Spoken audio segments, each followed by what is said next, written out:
Assalamualaikum warahmatullahi wabarakatuh. Selamat pagi Bapak dan Ibu semuanya, rekan-rekan saya, teman-teman semua. Ini ketemu lagi ya dengan saya Purbajat Miko di channel Purbajat Miko. Saya akan share ini. Mudah-mudahan menarik kepada Bapak Ibu yang memiliki mahasiswa bimbingan.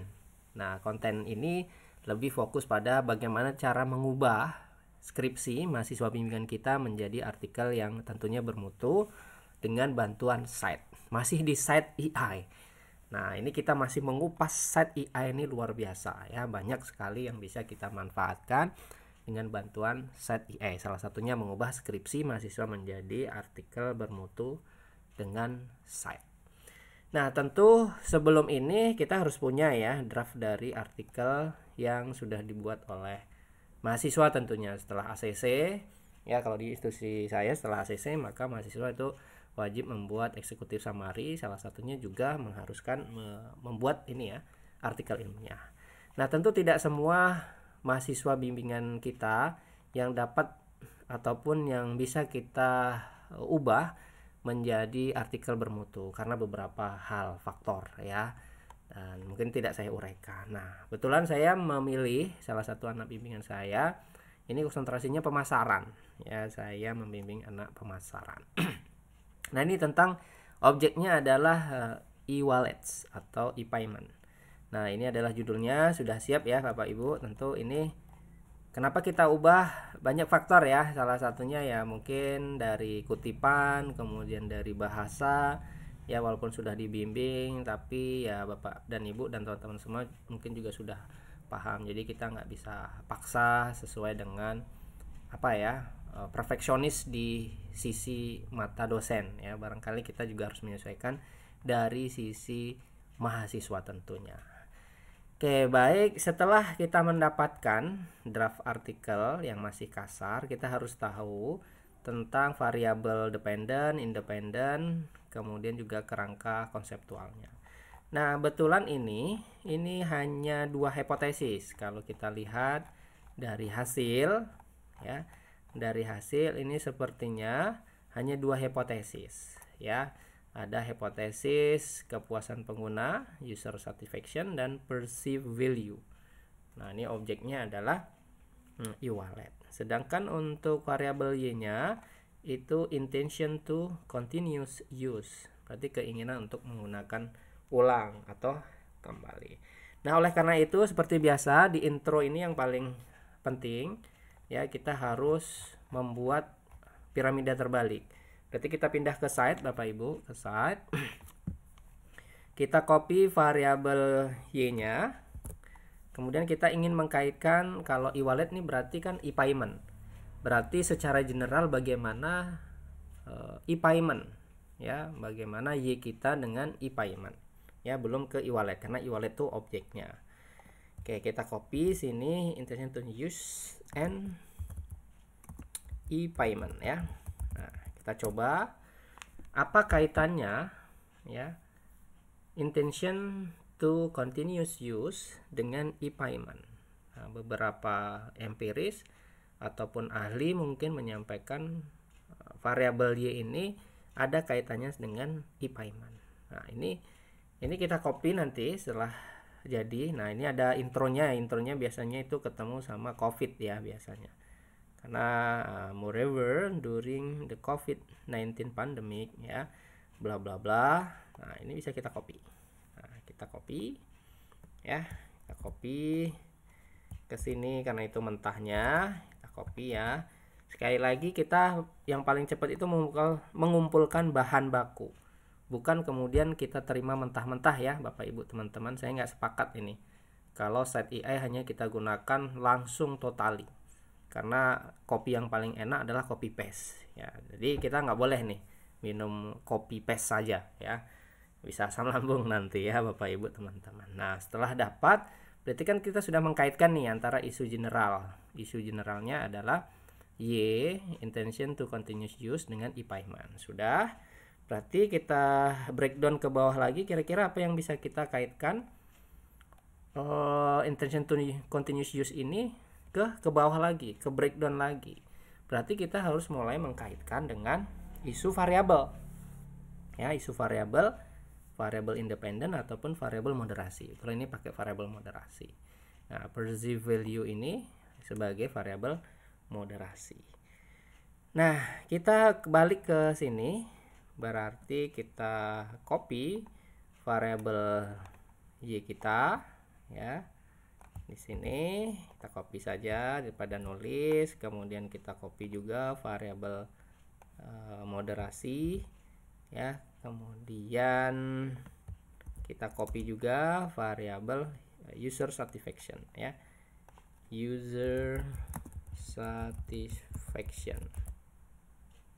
Nah, kita buat user satisfaction and perceived value on.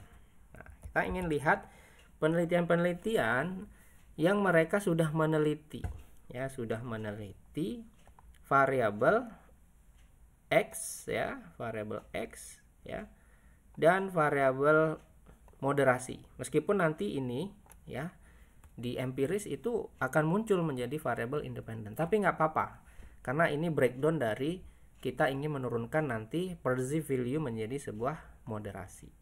Nah, kemudian kita coba enter. Nah, sekali lagi membiasakan untuk introduction itu piramida terbalik. Jadi kita harus punya outline. Nah, sebenarnya kita bisa pakai ChatGPT ya, Bapak Ibu dan teman-teman, atau kita sebagai peneliti sudah paham dengan isu dari latar belakang yang bisa kita ambil. Nah, sebagai contoh sembari menunggu, ini artikel yang saya saya modif, saya permak atau saya ubah. Ini alhamdulillah terpublikasi ya, meskipun masih di Sinta 5, menurut saya tidak apa-apa ya, ini sesuai dengan sampel dan objek ya. Nah, ini alhamdulillah sudah publish ya di bulan April kemarin ini di jurnal Isokuan, Jurnal Ekonomi Manajemen dan Akuntansi. Ini betulan Sinta 5 ya. Kita balik ke slide lagi Bapak Ibu. Nah, ini sudah dapat. Oke, kalau sudah dapat kita copy lagi. Sekali lagi tidak kita telan bulat-bulat ya Bapak Ibu. Ini kita breakdown lagi. Baru kita breakdown lagi ke bawah, mulai mempersempit lagi. Berarti kita ingin persempit lagi perceived value ini mau moderasi ya. Perceived value ya as moderating ya, effect on apa user satisfaction between intention to use ya. Ada e-wallet, kita kasih e-wallet ya, e-wallet kita tidak sebutkan e-walletnya apa, Oppo, Dana ataupun link aja, tapi lebih ke e-wallet. Penelitian yang mengkaitkan perceived value sebagai moderating effect on user satisfaction between intention to continuous use e-wallet. Nah, selain yang di Isukuan, saya juga alhamdulillah ini ada di Istiqmar. Ini jurnal Sinta 5 gratis ya. Nah, ini juga mahasiswa bimbingan saya tahun lalu yang saya sedikit permak ya. Tidak perlu banyak sebenarnya karena dari sisi konten mungkin sudah bagus. Cuman mungkin kita butuh referensi-referensi dari artikel internasional karena juga menjadi poin bobot yang lebih baik. Nah, ini sudah mulai dibuatkan oleh dan dibantu oleh site ya. Dibuatkan dengan proof ya, pembuktian di sebelah kanan. Sekali lagi Bapak Ibu yang ingin memastikan kutipan itu bersumber dari artikel apakah benar atau tidak, silahkan Bapak Ibu buktikan ya di sebelah kanan ya, sebelah kanan sini ya. Kalau penasaran silahkan di-download, dibaca apakah benar ya, apakah benar satu kalimat ini memang berasal dari sumber utamanya. Nah, sudah dapat Bapak Ibu perceived value sebagai moderating ya, kita copy lagi ya, kita taruh di sini. Nah, kita taruh di sini. Nah, tugas kita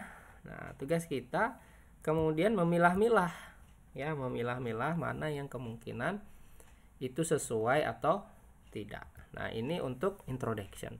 Saya kira untuk literature review juga sama ya perlakuannya Bapak Ibu, apalagi kita ingin mencari literatur review dari independen kita, dari dependen kita. Ya sudah, kita ketik saja ya, please make a definition of, ya. Nah, kita coba, kita enter. Nah, di letter review nanti akan kaitannya mendefinisikan tentang apa itu intention to continuous use. Wah, use-nya lupa ini ya, continuous use ya, karena berbeda ya, keinginan untuk menggunakan kembali, menggunakan ulang. Nah, ini ya Bapak Ibu, saya berharap Bapak Ibu semangat. Nah, ini sudah ada sekitar berapa ya, kalau saya hitung di Google Scholar saya sekitar 6 sampai 8 maksimal artikel-artikel dari skripsi mahasiswa bimbingan saya yang kemudian saya ubah menjadi lebih bermutu. Nah, ini tidak hanya tentu portofolio dosen. Nah, semangat ini sebenarnya saya kembangkan karena juga berkaitan untuk kontribusi ke akreditasi. Ya, jadi kontribusinya yang real ini pasti untuk institusi, baik pada tingkat program studi ataupun pada tingkat universitas. Kemudian juga meningkatkan luaran mahasiswa. Nah, tentunya salah satu implikasi luaran mahasiswa dari sisi publikasi ya tentu untuk menaikkan angka akreditasi ya di Borang. Kalau di kami di ekonomi Lamemba ya.